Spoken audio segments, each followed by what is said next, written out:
사랑합니다. 옆에 분들 인사하실까요? 사랑합니다. 축복합니다.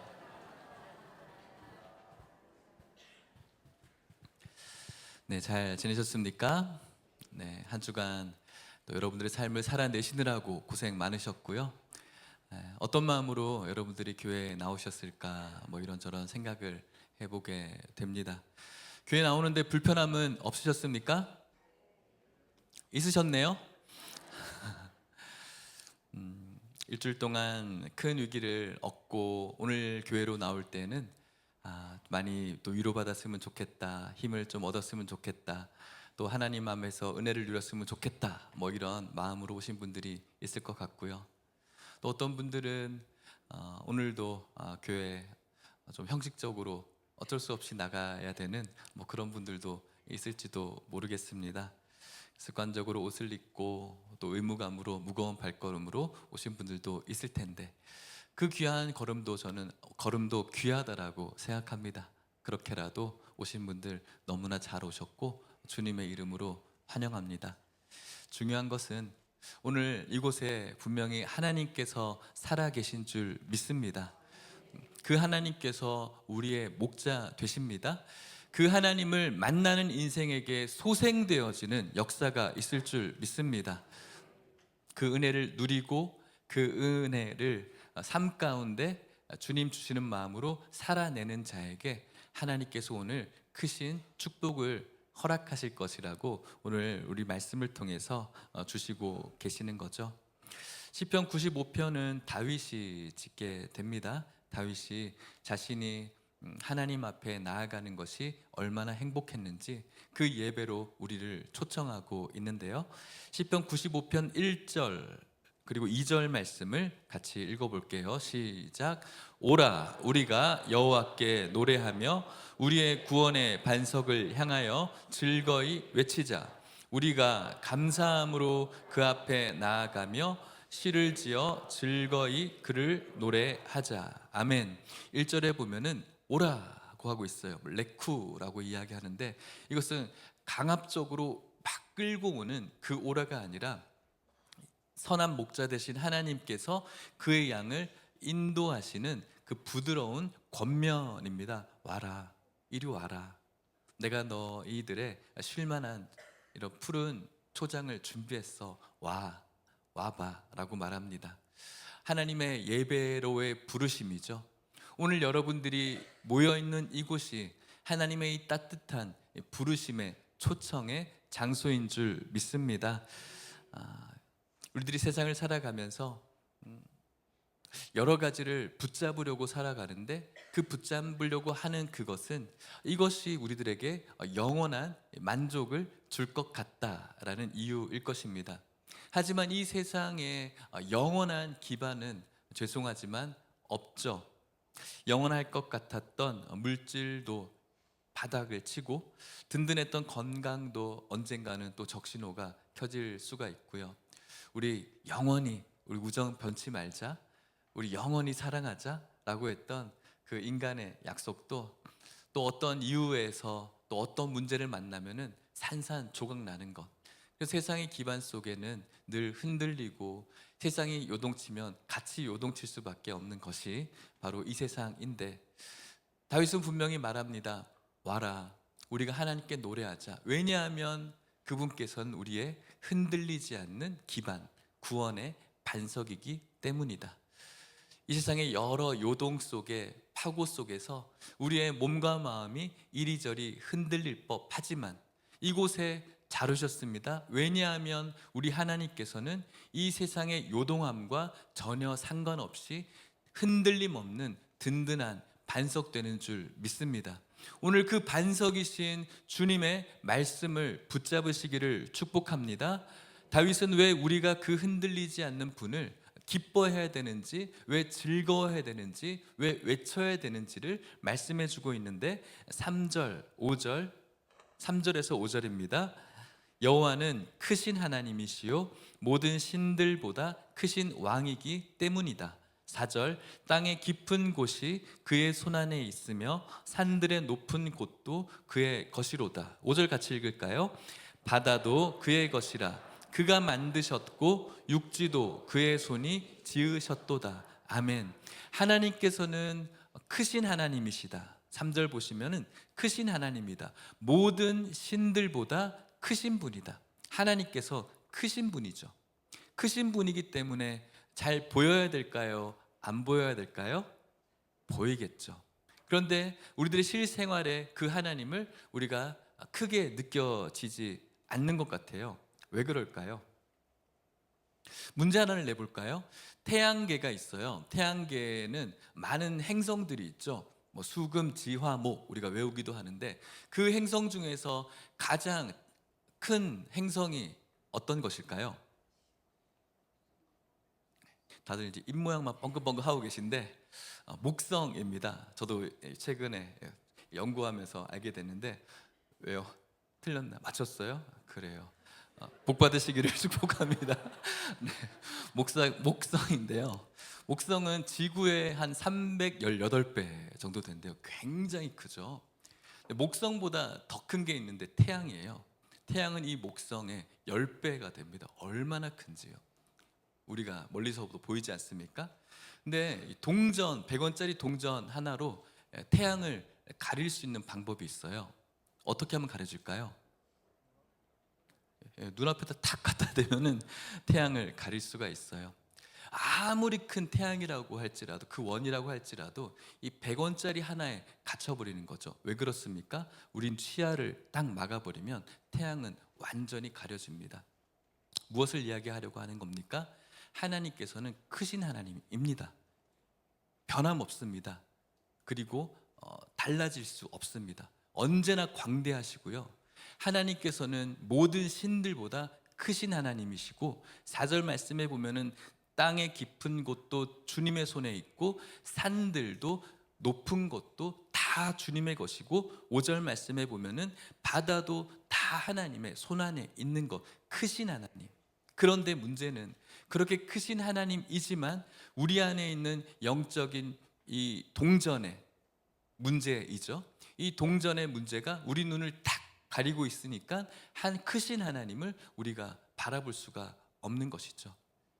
오늘 이 예배는 우리들에게 왜 중요합니까? 내 눈을 가리고 있었던 그 문제의 동전을 걷어내기 위해서 오늘 우리들의 예배가 살아있는 줄 믿습니다. 그 땅의 깊은 곳도 높은 것도 바다도 자신의 손바닥 안에 쥐고 계신 크신 하나님을 오늘 이 예배를 통해서 모든 동전들을 걷어내시고 바라볼 수 있고 믿음으로 바라볼 수 있는 우리 모든 성도님들 되시기를 주님의 이름으로 축복합니다. 그 크신 하나님을 발견한 예배자인 다윗이 그 하나님께서는 크신 하나님일 뿐만 아니라 또 어떤 하나님이시냐면 6절 말씀 읽어볼게요. 시작. 오라 우리가 굽혀 경배하며 우리를 지으신 여호와 앞에 무릎을 꿇자.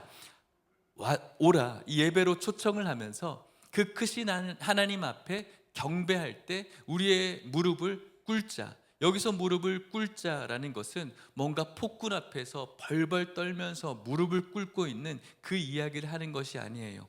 우리의 평안을 하나님 앞에 위탁하는 거예요.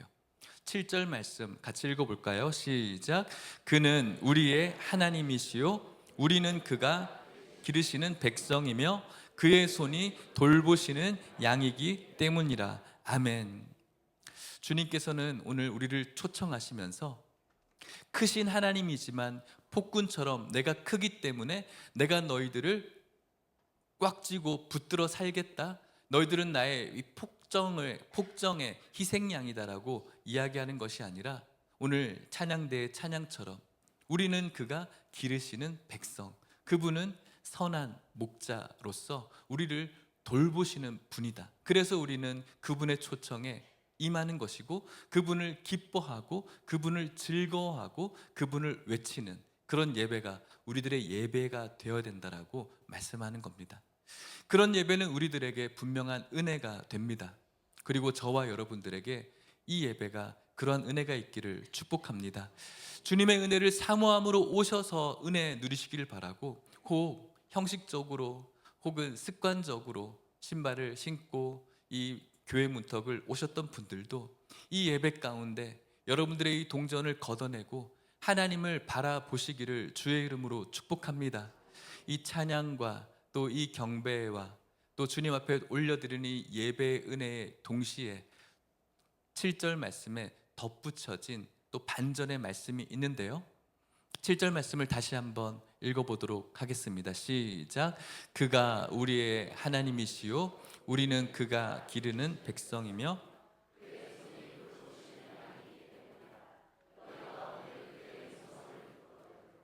그의 음성을 듣거든 이라고 이야기하고 있어요.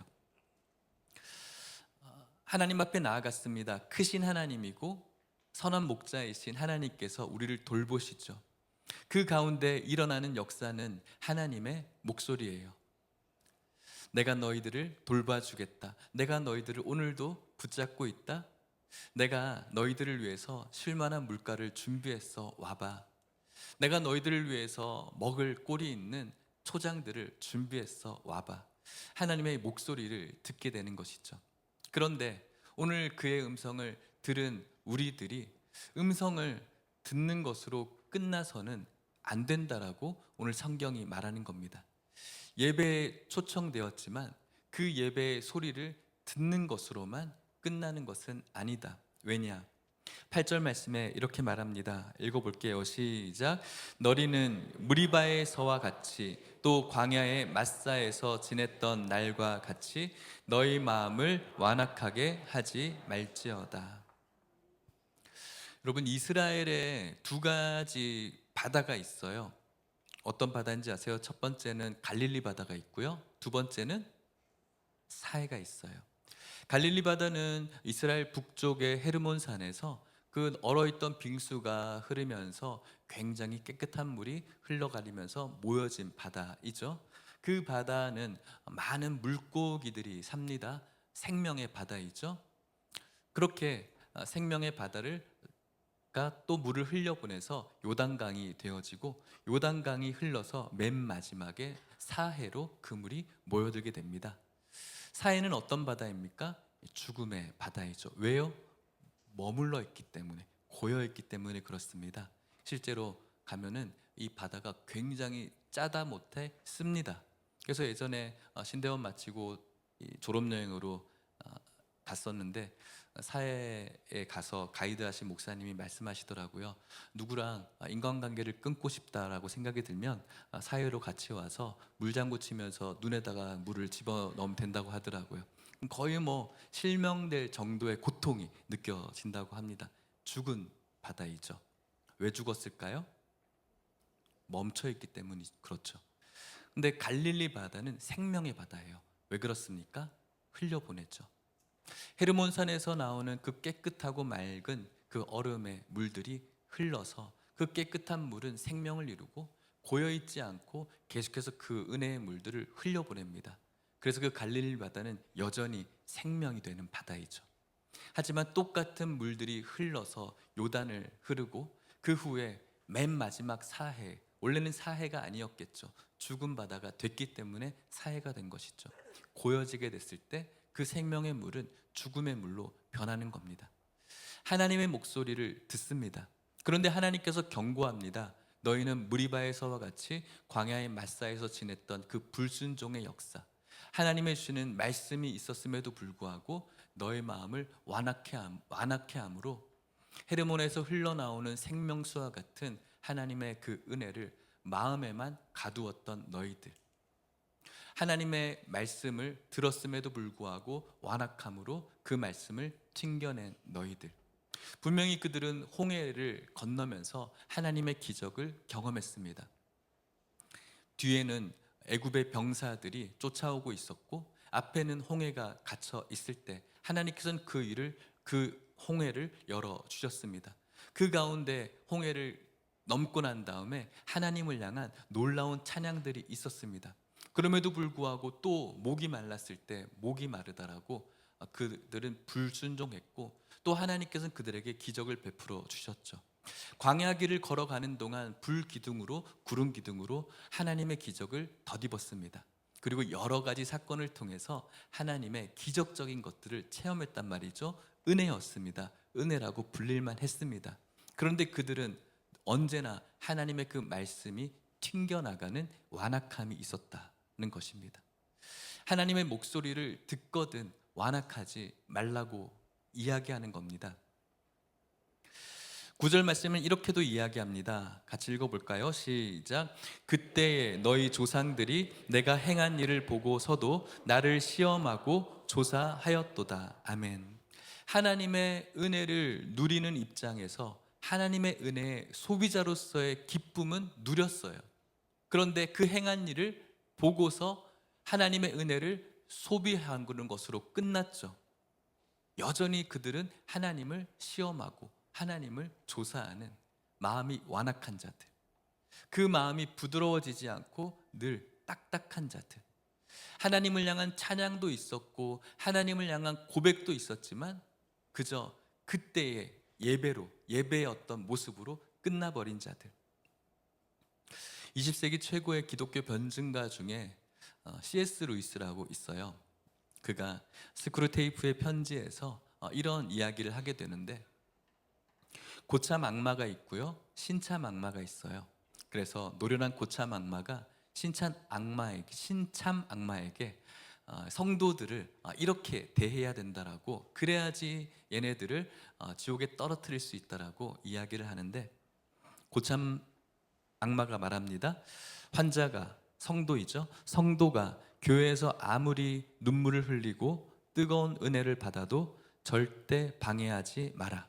다만 예배당 문을 나서는 순간 그 감동을 행동으로 옮기는 것만은 철저하게 막아라. 왜냐하면 감정만 느끼고 순종하지 않는 습관이 반복되면 결국 그 인간의 영혼은 딱딱하게 굳어져서 나중에는 진짜 순종해야 할 때 절대 움직일 수 없는 불구가 되기 때문이다. 하나님 앞에 딱딱한 마음이 믿지 않았을 때 분명 있습니다. 그것은 뭐 어쩔 수가 없죠. 하나님께서 은혜를 주셔서 그 마음을 녹여주시기를 바라야죠.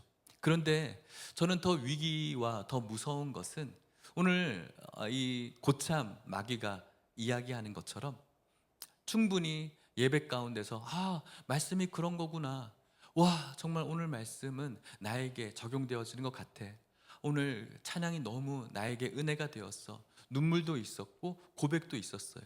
그런데 예배당 문을 나서는 순간 그 은혜와 그 말씀은 내 삶과는 아무런 상관이 없는 것이죠.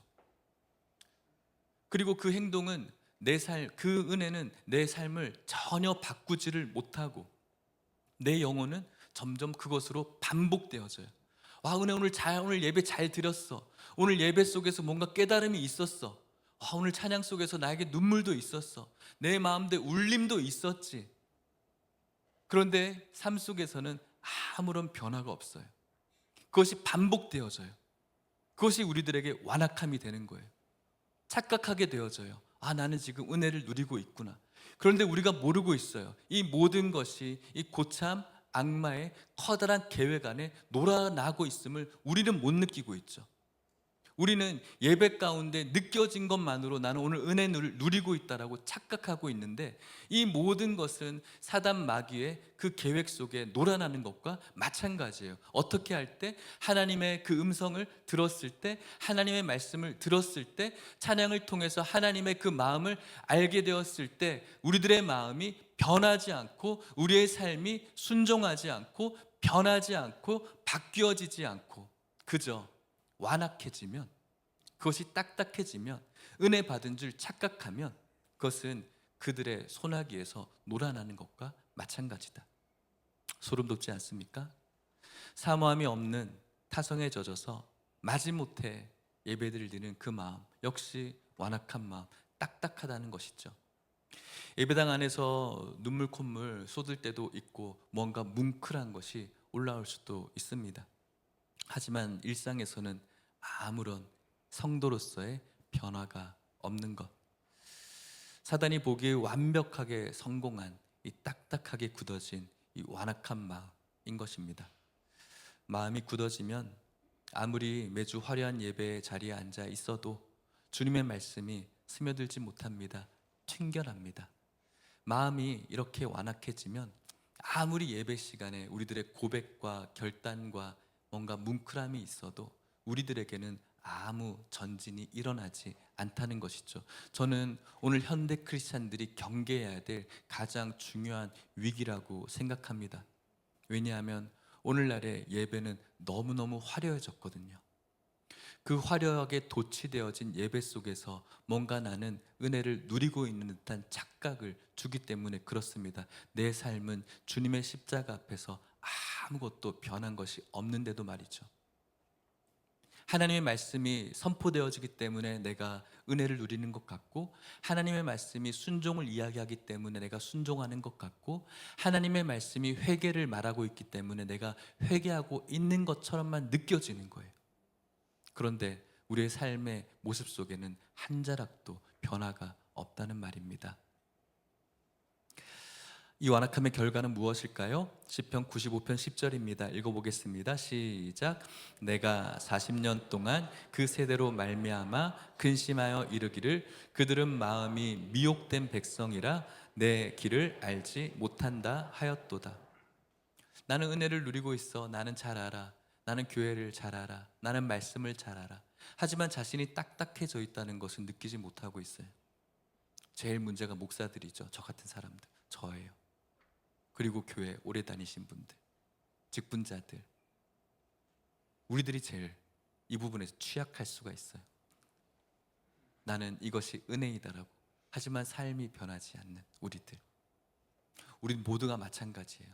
나는 주일 예배 잘 나오고 있어. 이것이 우리들에게 있어서 아무런 계급이 되지 못합니다. 하나님 주신 말씀에 우리의 삶이 변화되기까지 이르지 못한다면 그것은 구원받는 믿음이 될 수가 없습니다. 우리의 하나님의 길을 전혀 알 수가 없이 그저 내가 아는 길로만 내가 맞다라고 걸어가는 길. 끝내는 11절은 이렇게도 말합니다. 읽어볼까요? 시작. 그러므로 내가 노하여 맹세하기를 그들은 내 안식에 들어오지 못하리라 하였도다. 아멘. 감동만 소비하고 하나님의 은혜를 소비한 그 백화점 오는 식으로 교회의 예배를 드리는 우리들의 모습들, 꼭 은혜 받은 것 같은 기분으로 예배당을 나아가는 우리들의 모습들, 하나님 안에서 진짜 안식을 누릴 수가 없죠. 그리고 하나님의 말씀하시는 영원한 안식에도 어쩌면은 멀어질 수가 있겠다. 들려오는 주님의 소리에 단 한 걸음도, 한 발자국도 내 고집을 양보하지 않으려고 하는 완악한 마음, 뭔가 하나님의 말씀에 냉담한 사람만 완악한 사람이 아니라는 겁니다. 바로의 마음만 완악한 것이 아니에요. 복음을 전할 때 이슬람 사람들이 복음을 완강히 거부하죠. 그들의 마음만 완악함이 아니라 우리가 하나님 앞에 나왔음에도 불구하고 예배를 드리고 있음에도 불구하고 은혜 받은 것처럼 착각하며 그 은혜가 우리의 삶을 하나님의 방향으로 인도하지 못할 때 우리는 그것이 완악이라고 해석해야 되는 겁니다. 어떠십니까, 여러분? 여러분들은 어떠십니까? 은혜를 경험해서 마음이 부드러워진 성도는 다릅니다. 다를 수밖에 없습니다. 오늘 저와 여러분들의 마음이 그 완악에서 금이 가시기를 주의 이름으로 축복합니다. 그 예배가 살아있는 예배이고, 그 예배가 하나님이 받으실 만한 예배이고, 그 예배 속에서 우리의 마음은 하나님으로부터 생기를 얻을 뿐만 아니라 이 세상에서도 주님이 주시는 생명력으로 승리하는 삶을 살 줄 믿습니다. 예배당 문을 나서는 순간부터 눈을 들어서 은혜 받은 자는 이 공동체의 어두운 곳, 이 공동체의 빈 곳을 바라봅니다. 그것이 바로 은혜 받은 자의 안목이죠. 이것이 바로 영안입니다. 영안을 달라고 기도할 때 있지 않습니까? 하나님, 내 영안을 열어주십시오. 영안을 열어서 어디다 쓰겠습니까? 쓰려고요. 뭐 슈퍼맨처럼 광선 막 쏘려고 그럽니까? 영안을 열어서 뭐 하려고요, 여러분? 영안을 열어서 뭘 보려고 하는 겁니까? 영안을 열어달라고 왜 기도를 하죠? 영안을 여는 것은 하나님의 안목을 갖는 겁니다. 하나님 주신 은혜가 있으면 그 안목이 열리죠. 그래서 교회의 빈 곳을 바라볼 수 있죠. 하나님께 주신 은혜가 있으면 영안이 열리죠. 교회에서 어려움을 당하고 아파하는 그 영혼의 아픔이 보이죠. 영안이 열리면 여러 가지 사회의 어려움에 그 어려움을 바라보면서 막 싸우고 서로 혐오하고 그런 것이 아니라 그들을 긍휼히 여기는 안목이 열리죠. 은혜를 받으면 안목이 열릴 뿐만 아니라 그것을 바라보면서 우리가 걸어 들어가게 되는 것 아니겠습니까?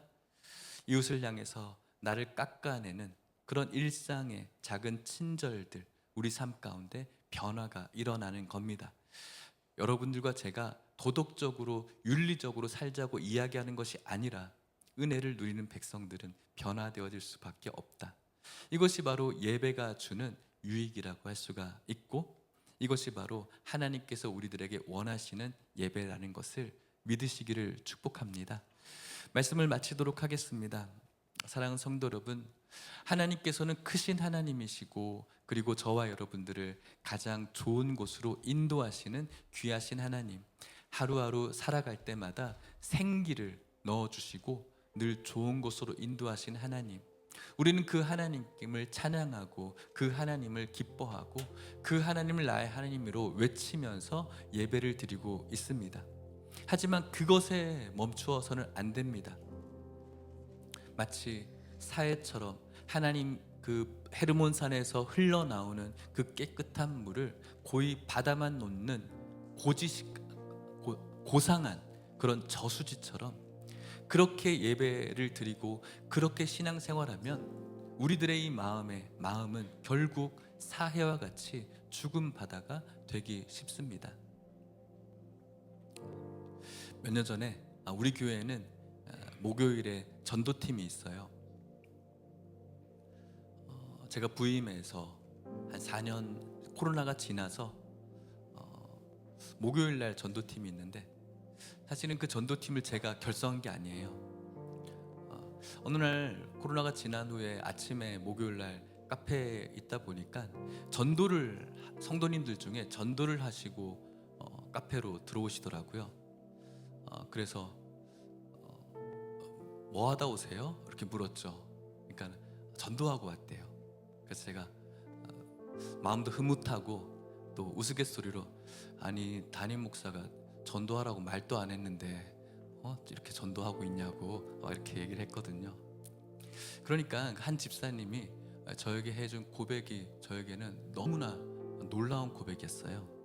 뭐라고 말씀하시냐면, 목사님, 은혜가 있으면 다 해요. 그렇게 얘기하는 거예요. 이게 맞는 거예요. 은혜가 있으면 하는 거예요. 은혜가 있으면 하는 거죠. 교회에서 뭔가 여러분들을 막 하도록 강요하고 그런 게 아니라 은혜가 있으면 그 은혜는 우리들을 하게끔 만드는 거예요. 구원은 믿음으로 받습니다. 아멘이십니까? 구원은 믿음으로 받습니다. 하지만 여러분, 구원받는 믿음은 열매가 있습니다. 외식과 형식이 아니라 은혜가 있으면 하는 거죠. 감사하게도 우리 예일교회 성도님들은 그래도 제가 뭔가를 해야 된다, 강요하고 이런 거를 제가 잘 못하기도 하고 잘 하지 않아요. 교회 구석구석 은혜로 하시는 성도님들이 참 많이 계세요. 그럼에도 불구하고 오늘 이 말씀은 우리들에게 들려져야 할 말씀인 줄 믿으시기를 축복합니다. 하나님의 이 마음들이 예배를 통해서 전해지는 것, 그게 바로 하나님의 음성이지 않고 무엇이겠습니까? 말씀을 통해서 주시는 이 메시지가 하나님의 음성이지 않고 무엇이겠습니까? 오늘 성경, 오늘 말씀의 제목이 무엇입니까? 오늘입니다. 오늘 그의 음성을 듣거든. 성경은 오늘을 이야기하고 있습니다. 은혜 받는 것도 오늘이고요, 은혜 받은 것을 하나님의 마음으로 바라보고 걸어가고 실천하는 것도 오늘입니다. 변명이 있을 수가 없습니다. 내 사정이 뭔가 나아지면, 내 시간이 좀 더 괜찮아지면 내가 무언가 다 해결되고 나면이 아니라 은혜도 오늘이고, 은혜 주신 그곳을 바라보는 것도 오늘이고, 은혜를 붙들고 걸어가는 것도 오늘이어야 됩니다. 그것이 바로 하나님께 보호받는 삶이고 하나님께 위로받는 삶이고 영원한 즐거움과 충만한 기쁨이 넘치는 삶인 줄 믿으시기를 축복합니다. 은혜 있으면 하게 되어집니다. 왜 내가 오늘 이렇게 살아가는가? 우리는 점검해 봐야 됩니다. 은혜, 내가 말하는 게 정말 은혜 맞나? 내가 정말 은혜를 누리고 있는가? 내가 예배 가운데 은혜 받았다고 하는데 내가 오늘 아무런 마음에 말의 성숙도 없고 행동의 성숙도 없고 나의 안목의 성숙도 없다면 내가 은혜를 누리고 있는가? 예수님의 십자가 앞에서 점검할 필요가 있고, 오늘 말씀처럼 오늘 그의 음성을 듣거든 완악하지 말고 그 은혜 붙들고 주님께서 원하시는 그 방향을 가지고 걸어 나가시기를 주님의 이름으로 간절히 축복합니다. 내 영혼에 부딪혀오는 주님의 음성을 내일로 미루지 말고 그 은혜 누리면서 여러분들의 삶 속에 승리하시든 코피 터지시든 상관없습니다.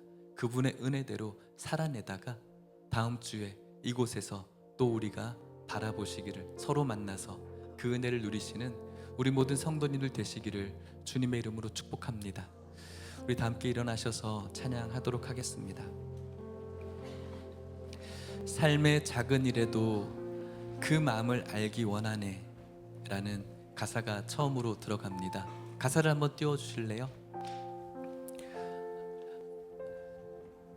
은혜 받고 은혜대로 하는 것은 거창한 것이 아닙니다. 내 삶에 뭔가 획기적인 변화가 있는 거대한 위인전기 같은 일이 아니에요. 삶의 작은 일에 하나님의 마음을 아는 것, 그것이 은혜 있는 자의 삶입니다. 그리고 구원받는 성도의 삶이죠. 삶의 작은 일에 하나님의 마음을 알고 한 걸음 한 걸음 어렵지만 그분의 좁은 길로 걸어 나가는 거죠. 그리고 가사 중에는 저 높이 솟은 산이 되는 것보다는 여기 오름직한 동산이 되는 것, 은혜를 누린다라고 신앙생활 오래 하고 목사 되고 뭐 되고 했는데 교만에만 있고 저기 사람들이 감히 우러러 보지도 못하는 높은 산이 돼서 점점 눈만 높아지고 목이 곧은 백성이 되는 것, 우리들의 안타까운 현실. 하지만 은혜가 주는 방향성은 그런 높은 산이 되는 것이 아니라 오름직한 동산이 되는 것. 어떤 사람도 나를 찾아올 수 있는, 어떤 사람도 나를 밟고 올라갈 수 있는 그런 오름직한 동산이 되는 것. 이것이 바로 은혜를 누리는 삶의 모습이라고 오늘 찬양이 표현해주고 있는 것이겠죠. 삶의 한 절이라도, 삶의 한 토막이라도 주님 닮는 것, 이것이 바로 은혜를 누리는 자가 살아가는 방향성. 하나님, 오늘 주님 말씀 붙들고 하루 24시간, 일주일 24시간 곱하기 7이 아니라 그 중에서 한 절이라도, 한 토막이라도 이 은혜 붙들고 살았으면 좋겠습니다.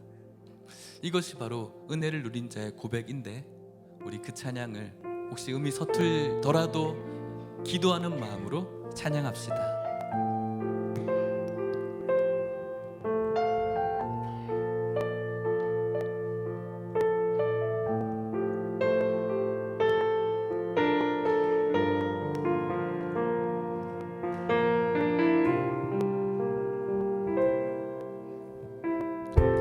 삶의 작은 일에도 그 마음을 알기 원하네. 그 길, 좁은 길로 가기 원해. 나의 작음을 알고 그분의 크심을 알며 소망, 그 깊은 길로 가기 원해. 삶의 작은 일에도, 삶의 작은 일에도 그 마음을 알기 원하네. 그 길, 좁은 길로 가기 원해. 나의 작음을 알고 그분의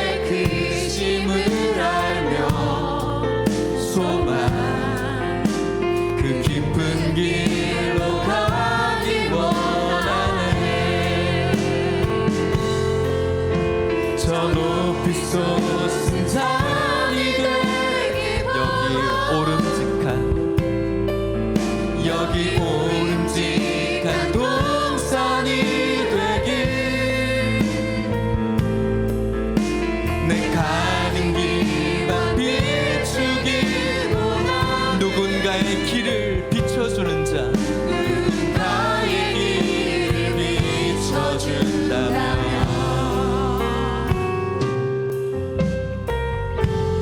내가 노래하듯이 또 내가 얘기하듯이 살기 난 그렇게 죽기 원하네 삶의 한 절이라도 그분을 닮기 원하네 사랑 그 높은 길로 저 높이 솟은 산이 되기보다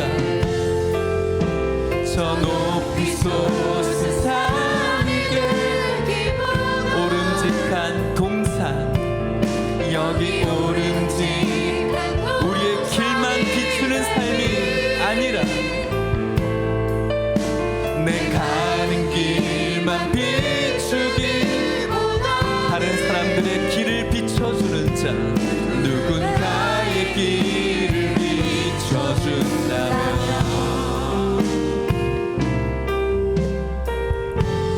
내가 노래하듯이 또 내가 얘기하듯이 살기 난 그렇게 죽기 원하네 삶의 한 절이라도 그분을 닮기 원하네 사랑 그 높은 길 내가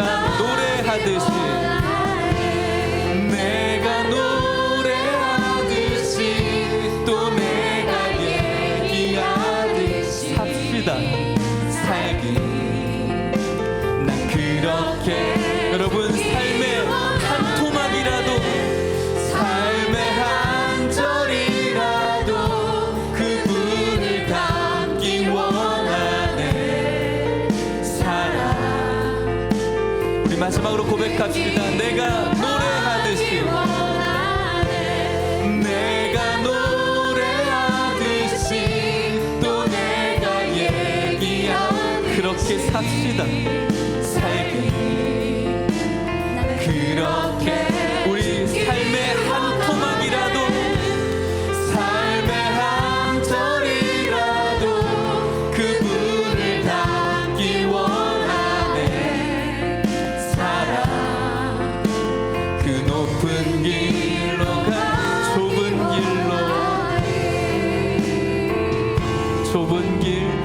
좁은 길로 가길 원하네 깊은 길로 그 깊은 길로 가 높은 길로 그 높은 길로 가길 원하네 우리 같이 잠깐 기도할까요 여러분? 하나님 오늘도 십자가 앞에 나가게 하시고 내 영혼을 가리고 있었던 문제의 동전을 이 예배 가운데서 걷어냈으면 좋겠습니다. 그것 때문에 오늘 하나님의 은혜를 잘 못 누리고 있는 것 같습니다. 주님 내 문제의 동전을 걷어주시옵소서. 그리고 주님 감정만 느끼고 은혜만 누린 것 같고 뭔가 은혜 받은 것처럼만 살아가고 아무런 삶의 변화가 없는 사단 마귀의 거대한 계획 안에 놀아나고 있는 내 모습을 발견하게 하여 주시옵시고 하나님 그 은혜를 뭔가 멋있게 가두는 고상한 저수지가 되지 않게 하여 주시옵소서. 흘려보내게 하여 주시옵시고 주님의 은혜를 받으면 그렇게 살아갈 수 있도록 하나님 예배당을 나서는 순간 교회에 비어있는 자리, 교회의 어두운 자리, 영혼의 아픈 자리, 여러 가지의 우리가 필요한 자리가 보여지게 하여 주시옵시고 하나님 그 은혜를 흘려보낼 수 있게 하여 주셔서 마치 예수님께서 제자들에게 허리에 수건을 두르고 한 사람 한 사람 발을 닦아 주셨던 것처럼 낮아지는 마음으로 그렇게 섬겨가는 삶이 되게 하여 주시옵소서. 높아지는 자가 아니라 낮은 곳에 계시는 예수님을 만나기 위해서 어느 누구도 나를 올라탈 수 있는 오름직한 동산이 되게 하여 주시옵소서. 주님, 평생의 삶이 아니라고 할지라도 정말 삶의 한 절, 한 토막이라도 너무나 귀하신 예수님 닮을 수 있기를 원합니다. 그 좁은 길 가기를 원합니다. 깊어지게 하여 주시옵시고 결국은 높은 길로 걸어가게 하여 주옵소서. 우리 그렇게 같이 한번 기도했으면 좋겠습니다. 기도하겠습니다. 하나님 아버지, 감사합니다. 오늘 주님께 주신 귀하신 은혜를 누리는 우리 모든 성도님들 되게 하여 주시옵소서. 하나님 아버지, 이 은혜를 누리고 우리의 삶의 변화가 있기를 원합니다. 성숙이 있기를 원합니다. 깊어진 삶을 원합니다. 하나님 아버지, 이 세상에서 살아가면서 뭔가 거대한 하나님의 뜻을 이루는 것이 아니라 우리의 삶의 작은 일에라도 하나님의 마음을 깨닫게 하여 주시옵시고 은혜를 받은 자로서 그 은혜를 누리는 삶의 실천과 순종과 섬김이 있기를 원합니다. 은혜 있으면 합니다. 은혜 있으면 되는 것 줄 압니다. 하나님 아버지, 은혜를 누리는 모든 성도님들 되어지게 하여 주시옵시고 좁은 길, 깊은 길, 높은 길 가게 하여 주옵소서. 하나님 아버지, 하나님은 크신 하나님이십니다. 크신 하나님이신데 오늘 문제의 동전이 우리 안에 있어서 그분을 바라보지 못할 때가 참 많습니다. 하나님, 간절히 바랍니다. 오늘날에 우리의 문제의 동전을 걷어 주시옵소서. 크신 하나님, 오늘도 우리를 가장 좋은 곳으로 인도하시는 선한 목자이신 하나님 바라보게 하시고 붙잡게 하여 주시옵소서. 그분이 주시는 참 은혜를 오늘 말씀과 예배를 통해서 누리기를 원합니다. 하나님, 그 은혜를 내 마음에 그냥 단순히 고상하게 가둬두는 그 고상한 저수지를 소유한 자 되지 않게 하여 주시옵시고 갈릴리 바다처럼 그것을 요단으로 흘려보내서 내 마음이 생명수가 넘치게 하여 주시옵시고 나도 살고 내 가정도 살고 우리 교회도 살고 이 나라도 살게 하여 주시옵소서. 주님께서 허리에 수건을 두르고 제자의 발을 하나하나 씻기셨던 것처럼 그 주님의 안목을 가지고 교회를 바라보고 가정을 바라보고 이 나라를 바라보며 주님의 은혜를 흘려보내는 자 되게 하여 주시되 오늘 주님께 주님 음성을 듣게 하시고 듣거든 완악한 자 되지 않게 하여 주시옵시고 그 은혜를 흘려보내는 삶의 결단과 실천이 있게 하여 주시옵소서.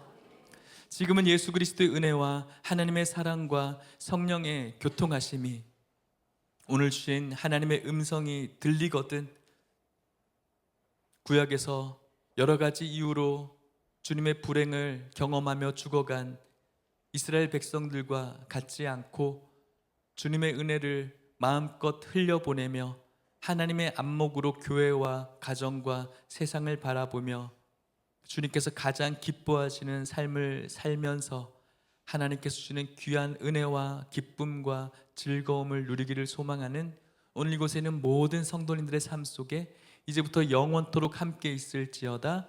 아멘.